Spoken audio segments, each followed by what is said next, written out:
안녕하세요. 부동산에 보는 눈 리얼아이 박감사입니다. 요즘 대출 다 끊겼죠? 너무나 심각한 가계부채 최근 들어서 더 증가하게 된 거 정책 금융의 영향이었던 거 부인할 수 없는 사실입니다. 이로 인해서 부동산 경착륙을 우려했던 시장 다시 뜨겁게 타오르며 시장의 불안이 야기됐던 것 최근 긴축의 상황에서도 오히려 돈풀기를 한 그 정책의 결과물이었어요. 이미 한계 상황이기 때문에 버티지 못하는 사람들 계속 늘어나고 있는데 새로 더 많은 돈을 빌려준 것, 그게 지금 현재의 상황입니다. 끊임없이 비판을 했지만 달라진 게 없어요. 이제 와서 대출을 쪼이고 있는데 최근 들어 늘어난 가계부채 대부분이 정책대출이었습니다. 은행권 주담대의 73%가 정책대출이었죠. 금리 인상이 시작되기 전에 이미 집값이 너무 비쌌기 때문에 거래량은 줄어들고 있었습니다. 여기에 고금리 상황이 오면서 사람들 빚 안 내고 그러니 집값이 떨어지기 시작을 했어요. 이런 상황이 부동산 PF의 위기, 나아가 금융불안까지 이어질 수 있는 이런 상황이 되니까 시장을 부양하기 위해서 정부는 엄청난 자금을 풀었습니다. 보금자리론, 디딤돌 대출, 정책 대출을 크게 확대를 했는데 결국 고금리를 무마하고 DSR도 적용 안 받는 이런 대출을 사람들이 마구마구 땡겨 썼고 그게 가계부채 확대라는 결과로 이어졌어요. 특히나 정부 산하 기관의 보증이 큰 역할을 했죠. 허그에서 보증해주는 주담대, 이게 절반 이상을 차지하고 있습니다. 근본적인 해결을 하지 않은 채 한계 상황에서 잠깐 상황을 연장하기 위해서 정책 자금을 풀었고 더 이상 감당해줄 능력이 안 되니까 이제 와서 부랴부랴 대출을 조이고 있습니다. 꽁꽁 얼어붙었던 시장을 녹인 거 바로 정책 자금이었죠. 안 팔리는 집들이 쌓이고 집값이 떨어지니까 이 집을 사줄 수 있도록 정책 자금을 투입을 했습니다. 생애 최초 아기 낳는 사람, 이런 사람들이 정책 자금 활용해서 기축을 매입해주고 그 돈을 가지고 상급지로 갈아타는 연쇄작용이 일어나면서 부동산 시장의 불안은 가속화됐습니다. 똘똘한 한 채 살려면 돈 있어야 되는데 누군가한테 집 팔아서 돈 마련하지 못하면 살 수 없는 금액입니다. 자금이 어디서 났을까요? 결국 정책 자금이 부동산 시장의 불안을 유발한 거 맞습니다. 이렇게 시장에 참여한 사람들, 더 빚을 안 내고 집 살 수 있는 사람도 없었기 때문에 그만큼 대출이 폭증을 했습니다. 정부가 나서서 국민들 빚쟁이로 만든 거 팩트입니다. 그런데도 국토부 장관 정책자금과 무관하다 이런 말도 안 되는 얘기를 했죠. 허그 보증 주담대가 급증을 했고 이런 자금이 시장에 들어가면서 집값을 올렸습니다. 비싼 강남 집값 돈이 어디서 나서 사줄 수 있었을지 생각해보면 너무 빤한 건데 정부는 모르쇠로 일관하고 있습니다. 금리를 포함한 통화정책과 관련된 금융권에서는 다 한 목소리 냈었죠. 금리 정책을 할 수 없게 된 원인이 부동산에 있다고 했습니다. 물론 정부 쪽과 가까운 쪽에서는 직접적인 비판은 하지 않았지만 공통적인 이야기, 모두 돈을 너무 많이 빌려줘서 사단이 났다고 이야기했습니다.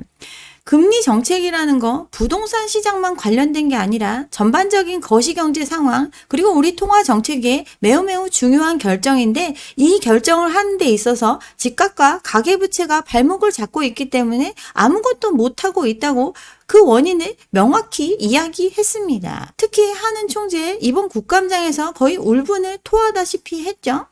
경기 침체가 우려되는 상황에서 왜 금리 빨리 안 내리냐고 지적을 받으니까 집값 때문에 또 가계대출 때문에 빨리 못 내렸다고 대답을 했습니다.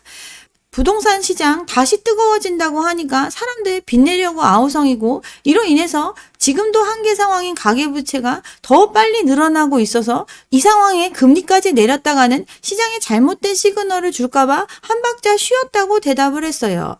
그러면 대출 이렇게 늘어나지 않게 관리했어야 되는 거 아니냐 이런 얘기 나오니까 부동산 PF 연착륙 이게 주요 컨선이었기 때문에 조이지도 못했다고 대답을 했습니다.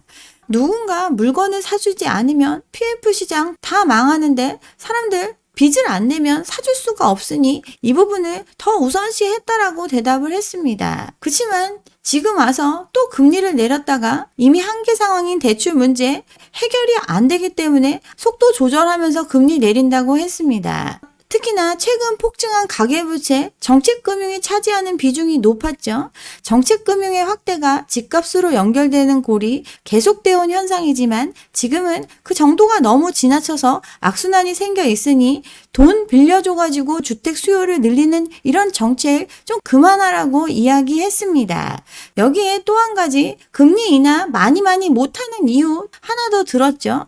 한미 기준금리 격차를 이야기했습니다. 우리나라보다 훨씬 더 신용도 좋고 더 성장을 하고 있는 나라보다 금리를 2%나 더 낮게 주고 있는 상황, 이 상황을 고려해야 되는 시점이라고 짚었어요. 지금 금리 격차가 벌어졌어도 환율 많이 안 올랐다고 여당 국회의원이 지적을 했는데 지금까지는 분위기에 녹아서 얼추 비슷하게 흘러갔지만 앞으로의 상황은 다를 거라고 선을 그었습니다. 국감장에서 거의 울분을 토하면서 이야기한 것, 금리 정책 쓰고 싶어도 쓸 수 없었음을 이야기했습니다. 내리고 싶은데 대출의 한계 상황에서 계속 대출이 늘어나고 있으니까 내릴 수가 없었어요. 또 환율 같은 경우도 2% 차이 나는 거 분위기로 그동안 넘어갔지만 여기서 다른 나라보다 더 빨리 내렸다가 환율 확 튀는 상황 올 수 있기 때문에 금리 인하에 대해서 신중할 수밖에 없습니다. 2% 분위기로 넘어갔다고 하지만 이미 1,100원, 막 1,200원 이랬던 환율 1,300원이 넘어간 거 20% 가까이 이미 상승한 상태입니다. 그런데 금리 정책 까딱 잘못했다가는 감당할 수 없는 수준의 부채도 더 늘어나고 환율도 폭발하고 이런 상황이 올까봐 신중했다고 이야기한 거죠. 또 이렇게 움직일 수 있는 룸을 잃은 것 바로 집값 올리기 정책 때문이었다라고 지적을 했습니다. 집값이 안 오르고 환율도 안정적이면 내리지 왜 안 내리겠냐고 정부한테 이야기를 한 거죠. 특히나 이미 한계에 처한 상황에 대해서 꾸역꾸역 버티고 있었는데 정부의 정책 대출로 대출이 폭증한 것에 대해서 참다 이야기를 했습니다. 정책 대출의 결과 뭐죠? 빚내서 집사라가 남긴 꼬라지 양극화가 더 심각해졌습니다. 지방, 상업용 부동산, 중소건설사 이런 데 다 지금 상황 안 좋아졌죠. 상업용 부동산 같은 경우 이런 정책금융의 혜택을 전혀 보지 못했습니다. 그러니 이금융권 PF 부실 문제 전혀 해결이 안 됐어요. 똘똘한 한 채 수도권 서울에 집중되니까 여기 거래량 늘어났고 이로 인해 가계부채 폭등을 했고 또 정고점을 뚫었다는 등 심각한 버블이 또 생겨났습니다. 지방은 빈집이 넘쳐나고 분양받은 것도 물러달라 온갖 송사가 이어지고 있는데 강남은 서로 빚내서 살려고 아우성인 상황 왔습니다. 은행은 이 사이에 엄청난 이익을 얻었죠. 4대 금융지주 돈 많이 벌었습니다. 주담대를 중심으로 가계대출이 늘어나면서 이자 이익이 급증을 했고 3분기 실적도 고공행진을 보이고 있습니다. 전년 동기 대비해서 4%에서 12% 이 정도 이익을 받습니다. 특히나 정부가 PF 문제, 이금융권에 대한 부담 부분 이런 것들 때문에 스트레스 DSR 2단계 규제 연장을 했죠. 요사이 가계대출 땡겨서 받은 게 100조가 넘어갈 정도로 주담대가 큰 폭으로 상승을 했습니다. 그런데 이렇게 주담대 받아간 사람들 누구죠? 차주 10명 중 9명이 상위 20%였습니다. 실거주보다는 투기의 자금으로 쓰이게 됐습니다. 주담대 대출의 94%가 소득 상위 20%에 속하는 계층이었어요.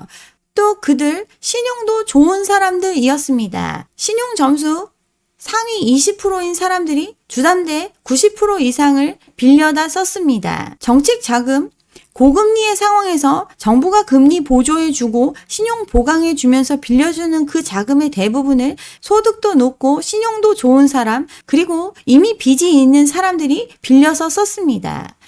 중신용자, 저신용자 같은 경우는 오히려 가계대출 줄었죠. 가계대출 주담대가 대부분인데 부채가 많은 사람들이 받았다. 즉 이미 집을 가지고 있고 그것도 대출을 활용한 사람들이 또 대출을 활용해서 집을 샀습니다. 최근 3년간 주담대 2건 이상 받은 가계가 셋 중 하나죠. 다주택자가 그만큼 많이 빌려 썼습니다. 한계의 가계부채 상황에서 PF 위기를 넘기기 위해서 정부가 정책 자금을 마구 풀어주면서 주담대가 급증을 했습니다. 이 상황을 견딜 수 없어서 이제 대출이 다 막히는 상황이 왔어요. 근데 이렇게 급증한 주담대 주담대 뜯어보니 소득 상위 20%가 90%를 빌려갔습니다. 또 빚을 이미 가지고 있는 사람, 빚 많은 20%가 90%를 빌려갔어요. 신용이 좀 떨어지는 사람들은 오히려 빚이 감소했는데 이미 집을 갖고 있는 사람들이 신용 좋다는 이유로 이 자금을 빌려서 또 빚내서 집을 샀습니다. 2건 이상 주담대 받은 사람이 셋 중 하나일 정도로 다주택자가 많은 자금을 끌어다 썼습니다. 이들도 고금리로 원래 안 살려고 했던 상황이었죠. 그런데 대출을 확대해주고 금리도 낮춰주고 시장에 끌어들인 결과 이렇게 빚이 급증을 했고 그 빚의 무게 때문에 이제 대출을 조이는 상황이 됐습니다. 혈세를 쏟아부어서 직장 번듯하고 이제 새롭게 시작하는 사람들, 신용 좋은 사람들한테 돈 빌려줬고 안 팔리는 집 팔 수 있게 해줬습니다. 그리고 그 집을 팔아서 자녀들 갭 투자하는 비용을 대준 것과 같습니다. 감당이 안 되는 규모의 빚을 집 산다고 하면 보증서 주고 돈 빌려주고 이런 거 하다가 체력이 악화됐습니다. 지금 허그, HF 각종 보증사고의 적자 문제 커져가고 있죠. 또 시장의 가격이 조정되는 것 이거 막기 위해 엄청난 대출을 풀어제낀 결과 사상 최대의 가계부채 상황을 끌어안게 됐습니다. 전세 보증금까지 포함하면 GDP 대비해서 가계부채 세계 1위의 나라입니다. 가처분 소득 대비 부채 규모 미국의 2배 이상 빚을 지고 있다고 말씀드렸죠. 가계와 동일시되는 자영업자 1,000조가 넘는 빚을 졌고 이들 중 부동산 임대업 이런 데 빌려준 돈들 못 갚아서 연체되고 파산하는 상황 지금 이 시간에도 벌어지고 있습니다. 이렇게 심각한 상황 안 터지고 계속해서 끌어가려면 예전처럼 돈이 마구마구 풀리는 시대가 다시 와야 합니다. 근데 그런 걸 기대하기엔 시장의 상황은 너무나 좋지 않습니다. 국고채 금리가 계속 상승하고 있죠. 미국의 금리를 따라서 같이 올라가고 있는데 10년물 같은 경우 3%가 넘게 가고 있습니다. 국고채 금리, 코픽스 다 비슷하게 따라가는 형태인데 초저금리를 기대하고 있지만 그런 상황 오지 않습니다. 미국의 10년물 국채 금리가 올라갔는데 이유는 인플레가 우려되고 있기 때문이죠. 미국의 경제가 너무나 탄탄하게 돌아가고 있습니다. 이러니 빅컷을 했지만 계속 금리를 내리는 게 맞는지에 대한 의문이 제기되고 있고 이런 예상이 국채 금리를 밀어 올리고 있습니다. 지금 금리 동결론도 이야기가 나오고 있죠. 인플레를 잡는 방법, 금리를 올리는 것 말고 방법이 없다고 했죠. 빅컷을 단행했던 이유, 선제적인 경기 침체에 대응하기 위해서였는데 지금 나오는 지표들이 경기 침체를 우려하기에는 너무나 좋습니다. 그러면 빠른 금리 인하를 기대했던 시장, 실망하게 되고 채권 금리 상승하게 됩니다. 또 미국의 대선이 얼마 안 남았죠. 미국의 정치적인 이슈도 채권 금리 상승에 영향을 주고 있습니다. 미국의 금리가 이렇게 올라가게 되면 달러 강세를 보일 수밖에 없습니다. 지금 국제 정세도 심상치가 않죠. 북한이 러시아에 파병을 보냈습니다. 12,000명 규모를 파병했습니다. 우리나라 입장에서는 굉장히 위협적인 상황이죠. 중동 전쟁도 어떻게 될지 모릅니다. 이스라엘의 표적 1순위 하마스의 수장이 사망을 했는데 이게 전쟁을 끝낼 기회라고 보는데 당한 쪽에서 가만히 있을까요? 지금 이 정도로 국제 정세 어지럽습니다. 이런 복합적인 요인들이 작용을 하면서 환율은 가파르게 오르고 있습니다. 보름 만에 달러당 1,370원대에 진입을 했습니다. 초저금리를 기대하고 있는데 초저금리가 올 수 없는 이유 환율에도 있는데 그 부분이 굉장히 불안한 상태입니다. 불안할 때도 너무 잘 나갈 때도 달러는 계속 강세를 보입니다. 불황에 빠지면 불확실성이 커지는 거고 그러면 안전자산을 선호하게 되는데 달러 대표적인 안전자산이죠. 그러니 수요가 늘어나고 이로 인해 달러 값이 올라갑니다. 또 다른 상황, 미국 경제가 다른 나라보다 압도적으로 잘 나갈 때 달러를 선호하게 되죠. AI, 신기술 이런 거 다 지금 미국이 주도하고 있고 엔비디아 폭주하고 있죠. 너무 잘 나가고 있는 미국 경제입니다. 이러니 모든 상황에 비추어 봤을 때 달러는 강세를 보일 수밖에 없어요. 환율은 각국 통화의 상대적인 가격인데 비슷비슷하면 안정적인 모습이 나타납니다. 근데 다른 나라보다 압도적으로 잘 나가는 나라의 돈 당연히 강세를 보일 수밖에 없고 불확실성이 커지고 불황에 빠지는 상황이 오면 결국 진정한 돈이라고 볼 수 있는 전 세계적으로 통용되는 돈, 달러에 대한 수요 증가하게 되고 또 달러가 강세를 보일 수밖에 없는 환경, 지금 이 모든 환경이 갖추어져 있습니다. 또 미국의 정치도 영향이 있다고 했죠. 트럼프가 당선될 가능성이 높아지고 있는데 가장 좋아하는 단어가 관세라고 합니다. 관세를 올리는 이유, 자국 내 산업을 보호하기 위해서 관세를 올립니다. 올리면 가만히 있을까요? 그럼 서로 관세를 올리고 이렇게 되면 미국의 물가 상승할 가능성이 높아집니다. 물가를 잡기 위해서는 금리 말고 할 수 있는 방법이 없죠. 금리가 올라가면 미국과 같이 안전한 나라가 돈을 많이 쳐주는 이런 상황이니까 미국 돈을 가지려는 사람들이 늘어납니다. 달러 수요가 높아지니까 달러 강세를 보일 수밖에 없죠. 이런 정치적인 불확실성 플러스 이로 인해 발생할 수 있는 금리 인상에 대한 가능성, 이게 달러 값을 또 올리는 원인이 됩니다. 상대적으로 우리나라 탄탄하면 아무 문제 없습니다. 근데 원화 자체도 약세를 보이고 있기 때문에 환율이 보름 만에 60원이나 오르는 상황이 벌어진 겁니다. 일단 미국 시장이 너무 좋으면 외국인들 우리나라에 굳이 머물 필요가 없죠. 이 돈 빼가지고 미국 가서 구글이나 엔비디아 뭐 이런 거 사지 왜 우리나라 거 갖고 있을까요? 그러니 우리나라 거 정리해가지고 미국에 투자를 합니다. 우리나라에 갖고 있는 자산 팔아가지고 미국으로 가려면 원으로 팔아서 달러로 바꿔가죠. 이러면 우리나라에 머무는 달러 줄어들고 원화 약세가 되는 상황 벌어집니다. 최근에 삼성전자 주가 죽을 쓰는 이유, 외국인이 한 달도 안 되는 기간 동안 11조 원이나 팔고 떠나갔기 때문이죠. 여기에 북한 리스크까지 있습니다. 우리나라 국민들 전쟁 일어날 거라고 생각 안 하지만 외국에서는 여전히 휴전 중인 국가, 그게 우리의 모습입니다. 마지막으로 한미 기준금리의 역전차 2%, 이제 1.75% 정도 차이 나는데 여전히 역전 상태입니다. 그러니 환율 요동칠 수밖에 없습니다. 이런 상황에서 미국이 0.5% 내렸는데 우리는 왜 0.25%밖에 안 내리나? 우리도 따라서 계속 내릴 수 있는 여건이 아닙니다. 하는 총재가 국감장에서 했던 말 다 맞습니다. 지금은 이 격차에 민감하게 자금이 움직일 수 있는 상황인 것, 이게 우리 앞에 놓인 현실이에요. 아까 한 개의 가계부채 상황 해결하기 위해서 계속해서 빚내줄 수 없는 이유 설명이 되죠. 여력이 없습니다. 우리나라 환율은 폭등 중이고 여력이 없어서 정책대출 이제 축소할 수밖에 없습니다. 지금 전세 정책대출까지 DSR 규제 확대해야 되나 이런 거 지금 검토하고 있죠.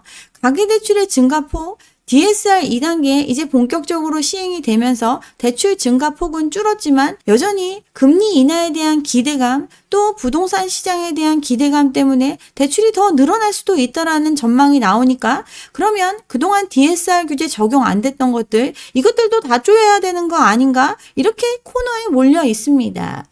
주담대는 감소폭이 적을 정도로 사람들 여전히 빚을 낼 수 있으면 빚 내달라고 매달리고 있는 상황이기 때문에 대출을 조이는 각종 방법 검토하고 있습니다.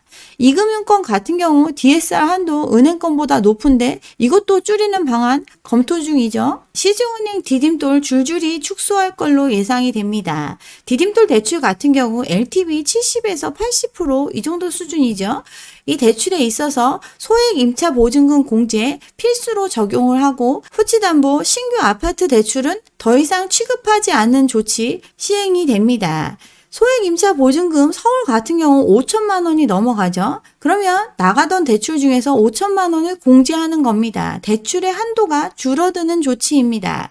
또 신축 아파트 잔금 대출 뭐 이런 건데 이런 거 LTV에 70% 80% 나가던 거 이거에 대한 대출을 아예 막는 조치 시행이 되고 있습니다. 은행에서 이런 대출 막는 이유 국토부와 허그에서 대출 취급 제한해달라고 요청을 받았기 때문입니다. 정책 대출, 가계부채 늘어나는 것 감당이 안 되는데 이 중 대부분이 정책 대출이니 이 정책 대출에까지 손을 대기 시작을 했습니다. 스트레스 DSR 2단계 시작이 됐고 은행들 더 대출 늘리면 페널티 주겠다. 이러니까 자율규제 해가지고 민간은 안 늘어나고 있는데 정책 대출은 오히려 더 증가하고 있기 때문에 이런 조치가 시작이 됐습니다.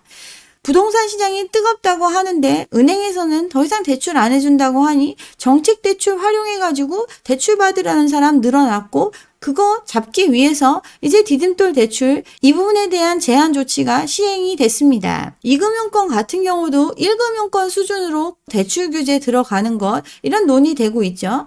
이자만 내는 거치식 상품 이런 거 이제 안 하고 다주택에 대한 주담대 대출 이런 1금융권에서 하고 있는 조치 하겠다고 논의하고 있습니다. 빚 내주는 한도 줄이고 금리는 피벗이 단행됐음에도 오히려 더 올라가고 있죠. 주담대 7%를 뚫었습니다.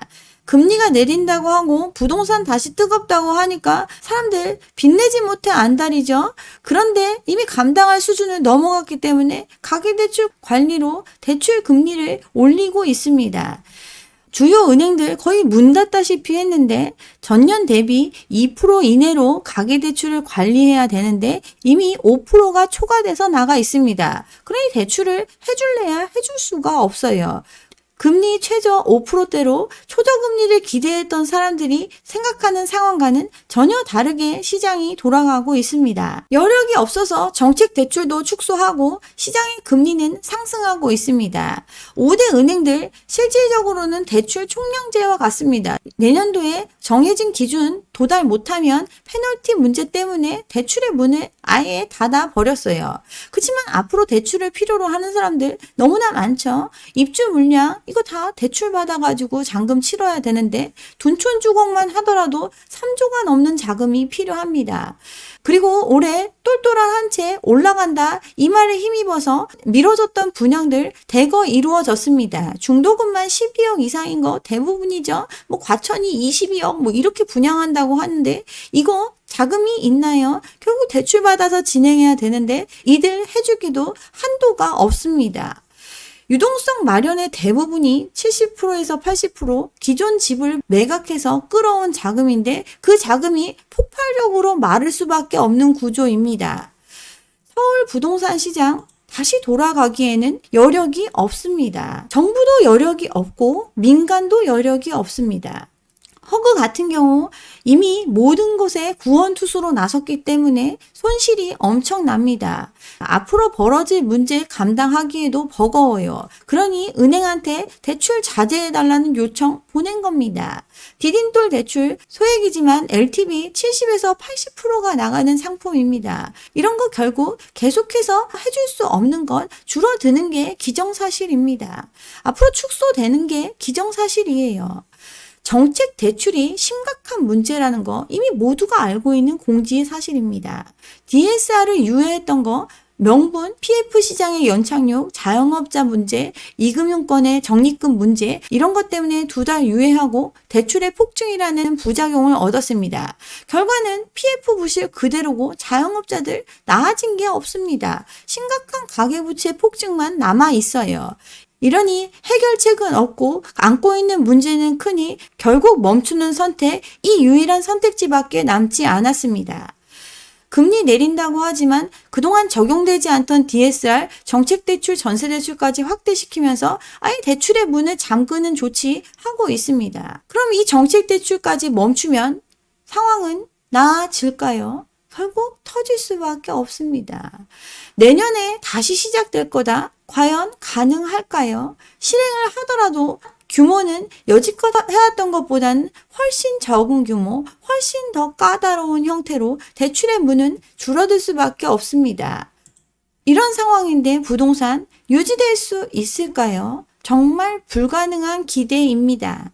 네, 여기까지 오늘 준비한 내용이고요. 오늘 제 영상이 좋았다면 좋아요와 구독 잊지 마시고 다음 영상도 함께 해주시기 바랍니다. 감사합니다.